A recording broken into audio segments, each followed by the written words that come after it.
9P plan of getting there, or the 16 ways to be the best, or there's all different methodologies. In the end, it's exactly the same. Be the best that you can be and take advantage of every opportunity you're given. If your kids do that, you have to worry about money, education, travel. That's going to make them very, very happy doing that. That's our job, is helping them and teaching them how to do those things. So in terms of, again, back to your question, tell them never to give up. But at some stage, reality has to bite on some things. So you're 45, you're never going to break the 50 freestyle world record for the Olympic Games. But you can still break the world 50-metre freestyle record for a 60-year-old by training hard, relentlessly and uncompromisingly for 5 years. So you can still achieve your goals, but you're just going to have to reset where they are absolutely out of realism. Yeah? What was your question? In terms of the coach's perspective, what do you do with kids that don't want to be there and parents that are making them to be there? It depends whether you're an amateur coach or a professional coach and how much money you've got in the bank. If I had plenty of money in the bank, I'd show them the door and say, sorry, I only like working with really committed, hard-working kids who want to be there as much as I am. So I have one session a week, which is my coaching session. And I only invite kids to that session, and I get lobbied and abused and all a bunch of stuff by the parents of the little kids about why they can't come to that session, because I only invite the kids I want to work with. For that one out of the 10 sessions I do a week, that's my session. And I work with the kids that are no problem. They get in because they want to. I don't have to yell at them. I don't have to remind them to do things the right way. That's my session for me. And I love it. Because if I had a choice of working with a whole bunch of super talented kids with suck attitudes, or 3 kids who are committed, dedicated and easy to work with, now at 54, I would take that group. Because it's enjoyable to work with other human beings who want to see how far they can go and express their potential. It is just not rewarding standing there being a traffic cop. Oh, come on guys, get in the water. Guys, come on, it's 5 minutes late. Guys, come on, you that want to be here or not. Hate it with a passion. Hate it. Waste my time, waste their time. You give me 2 or 3 kids that just want to be there and just want to see how far they can go.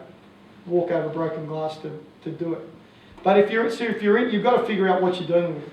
You've got to understand that if you've got kids that are there because they really don't want to be, you need to understand that. You've got to spend some time talking to mum and dad and talking to the kids and find out why it is they're there. So that you as a coach have an understanding on how do I work with those kids. Because if you yell and scream and give it to them and say it's all about being in the ferns and go for it, you've got to do it, and they don't want it, they disconnect with you. If you know why they're there, you can build a relationship based on that understanding and what they want from you. Yeah, so again, I've changed a lot because 20 years ago, everyone who walked through the door was going to be in a performance pathway. That's it, because that's what I wanted. Now, they come in and I say, so what do you want to swim? Oh, look, I just like swimming.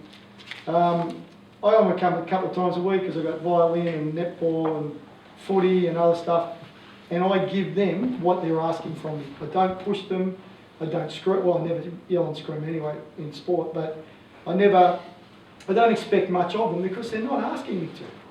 They're not saying to me, give me everything you've got, coach. They're saying, I'm only because mum really wants me to do. I'll give them what they've asked from me. The kids who say, I want to be the best, I'll do whatever it takes, let's get after it, you and me, then they get everything. And I'm very reluctant to compromise on those kids. So, but you've got to understand why they're there. That's the key. You've got to figure it out and talk to them. Yeah. So would you pass on to the parents as well? Absolutely. Always meet with the parents and talk to them and try and understand why they're there. But it depends on what level you're at. If you're doing it as a commercial operator to make money, you keep people happy. You give them whatever they want. You go to McDonald's and you say, I'm a vegan. They got nothing for you. You know, it's now the people who own sport are the clients, the parents and the kids own sport. So if they're asking for something, you have, if you're a professional and you're smart, you want to make money, certainly in my game, you give it to them. You keep them happy. But the group who says, I want to be the best, that's completely different. So this end, it's high compromise, give them whatever they want, keep them happy, keep them coming back, lollipop at the end of training. All that's because that's what they're asking for. The ones over here are saying, whatever it takes, coach, I want to be the best. It's a different coaching equation. But you've got to understand who you're dealing with. Yeah? What if you've got a mixture of them in your team? Like I'm just coaching a year 5 and 6 hockey team. I've got one that doesn't want to be there. I've got 2 little know-it-alls with average amount of talent and no commitment. And then I've got the rest of them that really want to learn. How do you balance all of those in one thing? Yep, you've got to, in my view, you present the same program to them, knowing that most of us end up pitching our programs at the average level of the kids in the squad.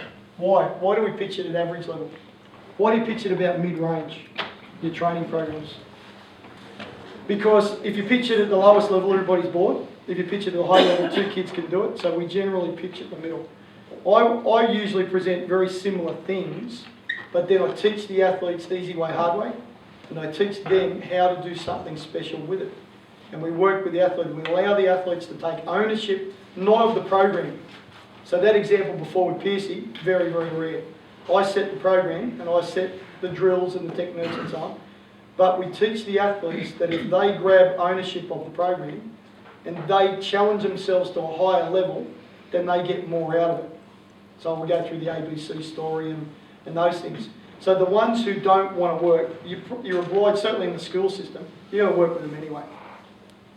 And the ones that are not particularly talented or driven, again, you've got to work with them and provide an experience for them. What can happen over time though? So a lot of coaches think that what you can do, if this is your team, how many in your hockey squad? 8. So the chances of you yelling, screaming, bribing, kicking, throwing stuff at 8 kids and making them all change to your way, highly unlikely. It just Mr. Obama is the most brilliant speaker I've ever seen. 50% of people don't like him. Same with our Prime Minister, probably the same with yours. You don't change people like that. What you'll do though, is if those 2 or 3, if they are seriously committed and they're doing things the way that you think is going to make a big difference to the team, it spreads like a virus. They, if you like, infect the kids around them until they keep coming on board and they go, well, that's the way we do it here. We turn up early, we stretch without being told, we're respectful to the coach, we give everything to our drill work, our equipment's always clean, we're safe with our sticks and our stick control and all those things. And they will influence the others. But trying to do it like that is very difficult. So do a great job, coach, with these ones, and over time that will become the norm. Yeah, that will become the norm. How we go for time? We've got about 20 minutes to go if you like. Is that right? Yeah, all right, so guys, plenty of questions yet? Yeah, a couple of things. I was just on the section into high performance programs, talking about talent ID, getting that from a bit young. Question was, what's the sort of aim, I guess, to start IDing talent, and also you've got sort of criteria for selection into those kind of academies or those types of programs? It depends on what you're looking for. It depends on what you define as talent. It can range so significantly. The only thing that I would say is don't, excuse the back of my head, it's the best side of my face apparently, but age is the worst indicator. And we all know that because there's an 11-year-old and an 11-year-old, isn't there?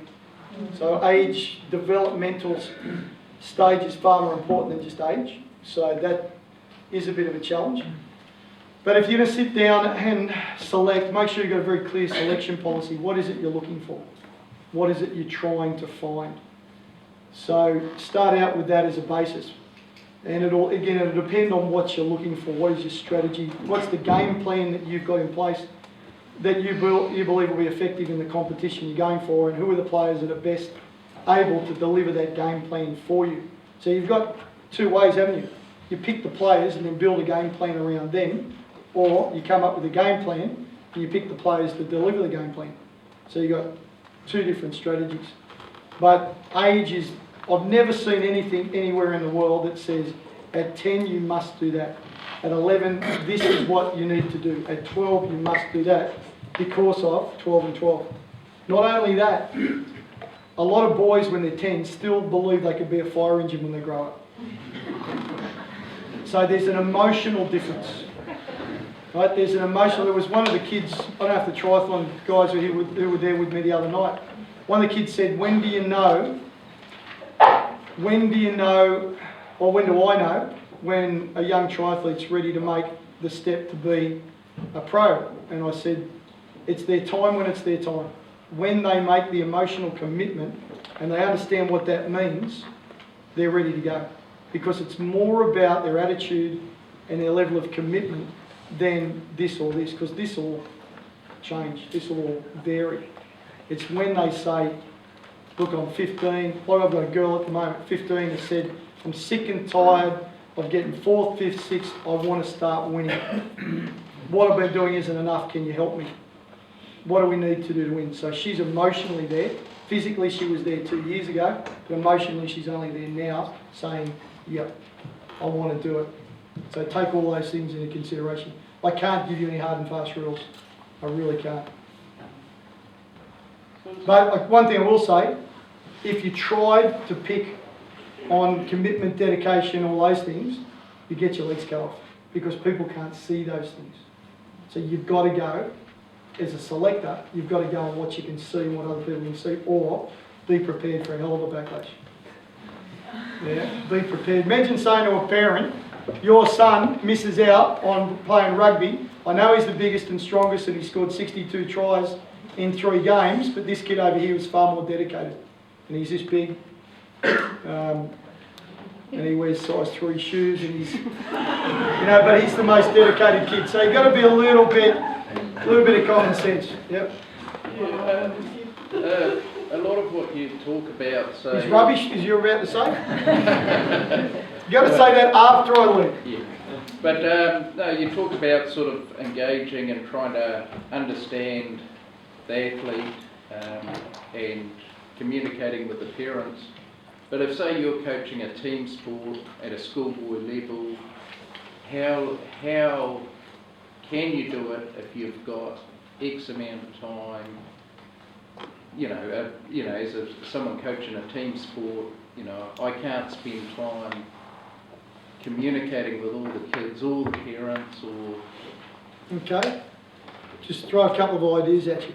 Yeah. Spend 5 minutes at the beginning of each training session when the rest of them are warming up with one boy. Sit down and say, mate, how's school going? How's your dog?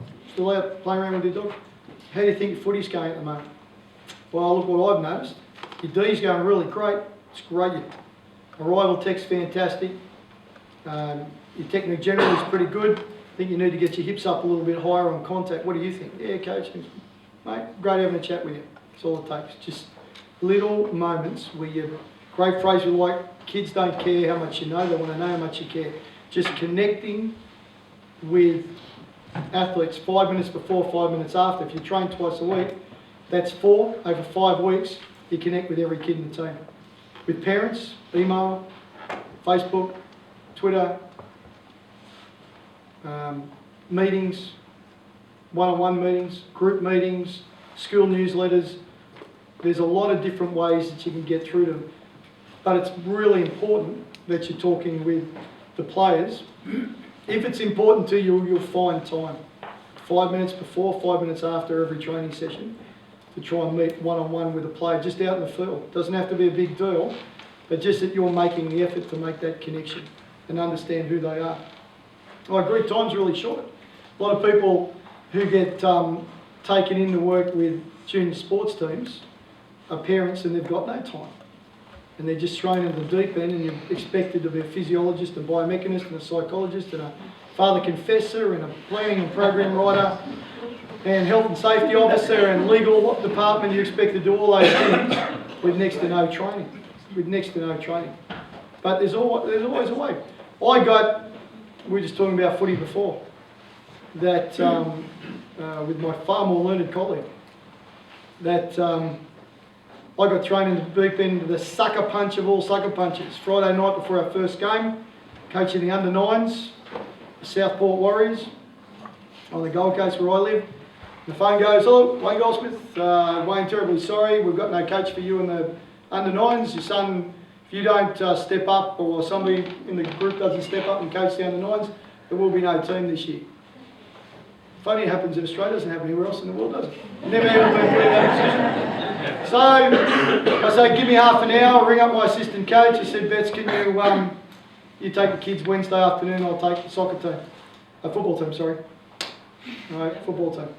So I ring back and say, yeah, I'll take it. Then I'm going, okay, what do?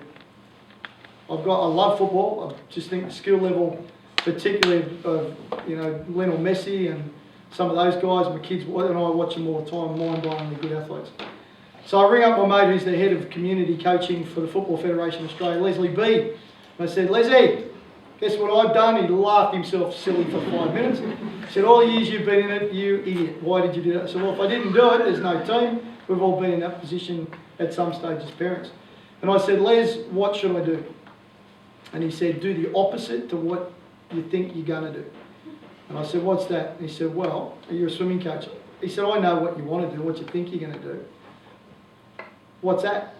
And I said, well, I'll probably get there about 4. We have a bit of a stretch, a few sprints, kick the ball around a little bit. We'll do some dribbling through cones, some mini games. Probably 5:15, we'll start to wrap it up. We'll have a bit of a game and, we'll wrap it up. And he says, exactly, do the opposite. I said, well, what's the opposite of that? He said, no drill work, no cones, just turn up, get the footies out of the field, let them kick around between themselves because that's what they want to do.